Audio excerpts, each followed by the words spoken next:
Hey yo! Do rappers still look like this? What's good? Add me at the J821 at tumblr.com. Tumblr rapper dropping a new mixtape. Yeah. Hubba dubba dubba dubba. Where'd my eyebrows go?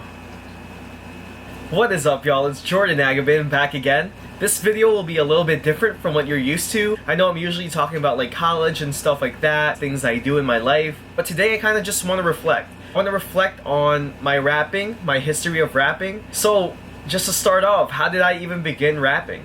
I got bars. I eat chocolate bars. I got so much bars, call me a prison. My life is 2020 like next year, that's my vision.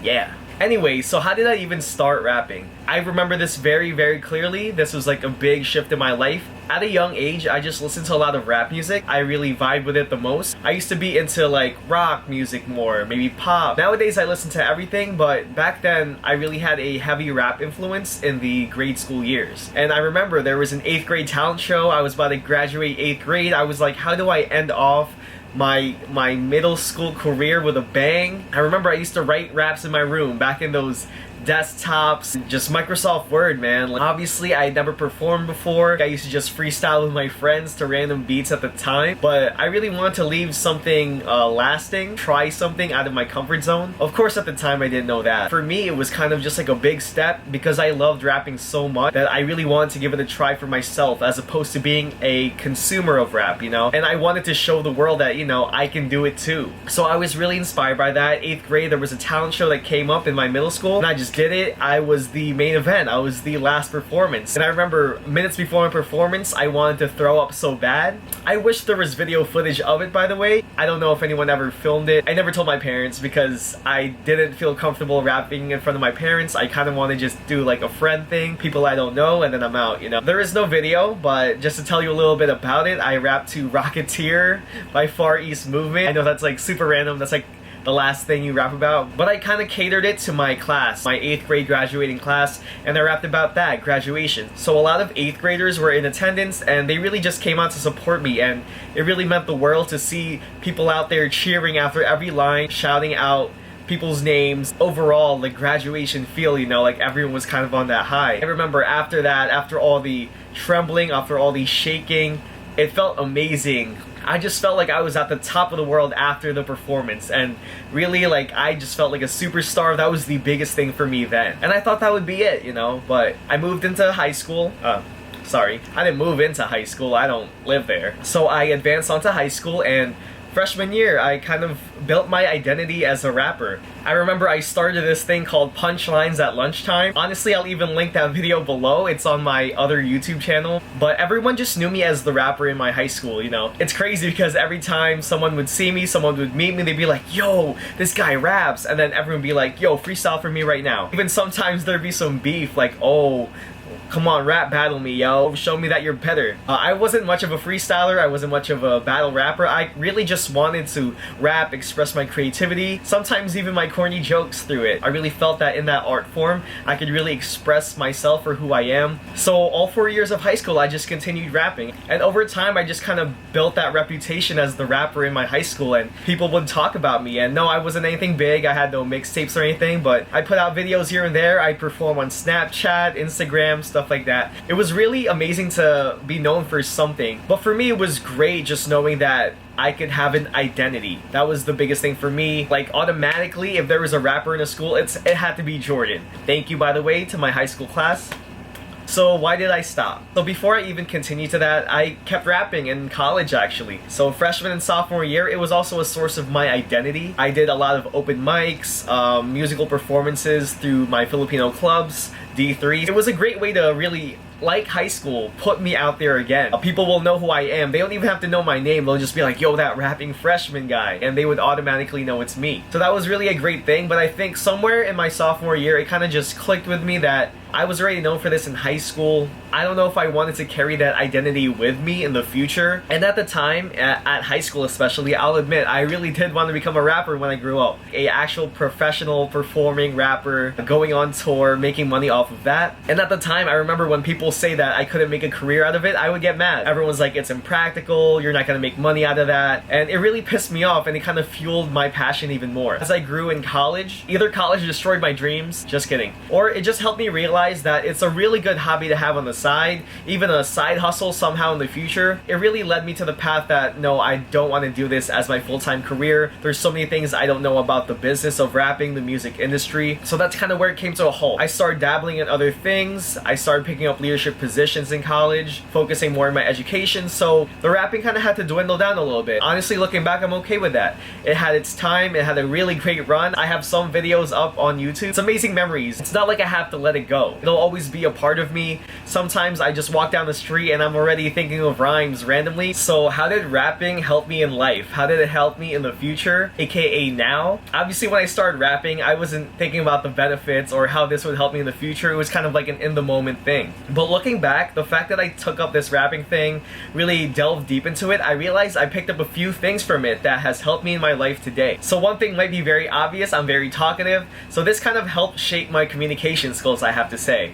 Whether that's pronouncing words clearly, enunciating well. So rapping really unintentionally helped me develop kind of like clear speech, enunciation, because when you rap, you're kind of talking fast sometimes, I just messed up. So when you rap, it's really important that you enunciate clearly so people can understand what you say. Because when you're rapping, you're adapting different flows. Sometimes you have to talk faster than usual. And it's important for me, for my audience to understand what I'm saying. And I know there's like this whole mumble rap culture, and that's a whole nother art form. But for me, it was very important because I was kind of lyrics heavy. I know some people vibe with the beat, some people vibe with the lyrics. For me, I usually pay attention to the lyrics. I love the creativity in the words, how they're used, how they're put together. So it was important that I was understood. I would really emphasize just enunciating words, saying them clearly, getting the timing right, fitting everything in 16 bars. It just really helped put the pressure on and help me become a better speaker, become a better communicator by being clear. Another random thing I learned from rapping is kind of just being creative and being playful. For me, it was hard in the beginning because I was like, where do I find inspiration for my raps? What do I rap about? I kind of had no life experience yet when I was younger, you know, what do I rap about? I really kind of just looked around me. I was also known as the guy with corny jokes, lame puns, so I kind of infused that with my raps, and it turned out well, you know. I kind of looked as my rapping sort of as entertainment. I kind of like to balance the clever with the witty, but also the corny, because that's kind of who I wanted to be. It's also a huge part of my personality, so it was really reflected through the raps that I created. So I would just walk around the streets, I would see like a bush, and I'd start thinking, oh, what rhymes with bush? Kush. Mush, tush, I don't know, like silly stuff like that. I definitely let my mind go, I let it be free, and it just led me to different rhyme patterns, seeing words in a different way, and being like, wow, like I never knew these words would ever connect. It's something I kind of still do today, you know. It's kind of been a habit, just walking around, thinking of random punchlines. Sometimes you even hear it in conversation, you know, like in my head it starts clicking, like, oh, that would be a nice bar to set up. I think it's really helpful in just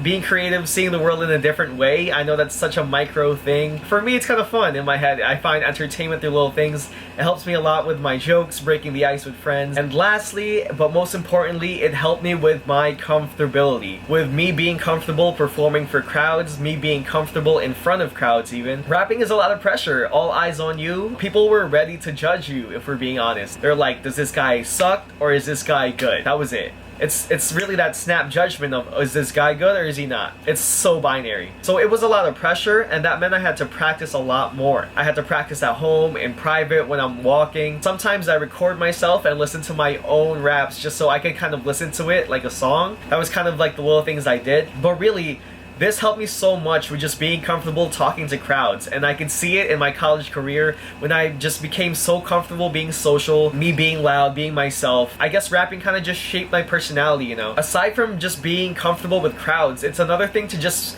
feel triumphant, you know, in the face of fear, and knowing that, wow, you pulled that off, you did it. The amazing feeling when people after that are like, yo, that line was crazy, yo, what the heck, how did you think of that? It's an amazing feeling. For me, that was what I lived for. That was That was like one of the best times of my life. Yeah, today I just feel a lot more confident with myself, and I attribute that to my rapping history. I really felt that I was able to do public speaking presentations better in school. I'm able to vlog better right now because I kind of just feel comfortable. You are a crowd too, watching through the computer screen, so it's kind of similar in that sense. And everything from leadership positions, from being external PR for POW, D3, all that stuff. I really think that rapping somehow, some way just really led me here, even if it was unintentionally, and I'm really thankful that I had that phase in my life. So aside from this just being a reflection video, I guess it's also for you to reflect for yourselves. What is like one talent, something you were really good at when you were younger, but you really didn't think it would be a career or something you could make money off of in the future? Really, it could be anything, any little talent, anything you do particularly well, and you might think it's like the most irrelevant, non-valuable thing in the world, but you never know. So I just challenge you to think of that one thing that you used to do really well,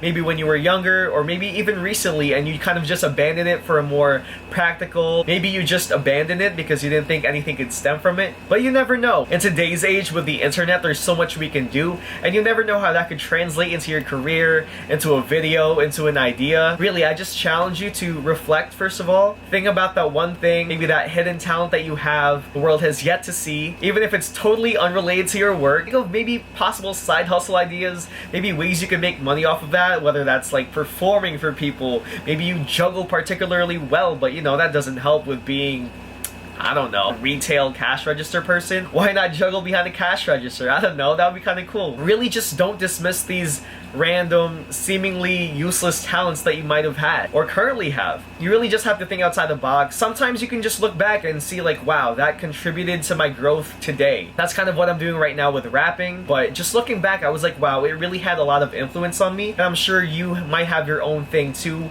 no matter how micro it is. So that's it for my video this week. I know it's completely different. I'll be back on the college stuff. I have some D3 things planned for my D3, aka District 3 college friends out there, New York, New Jersey. I definitely want to leave some value for you all before I move on with this kind of college mindset. So a lot more college videos coming up this August, especially because the semester is starting soon. I want to make sure you're well equipped, you adapt that mindset, and yeah, like I just want to provide what I can. Thank you for watching this video. If you enjoyed this, if you like my raps, if you hate my raps, please like this video, subscribe, anything helps, I appreciate it. And because I appreciate you so much, I'm gonna do some random freestyle right now. Jordan, your raps suck like a bug, but I just sit and laugh while I sip on my mug. Girls love me, come and give me a hug.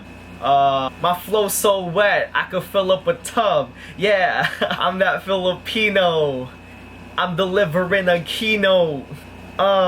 Sino, ka, pare, hooray. I'm okay, call me J.A. Today, okay, I'm done.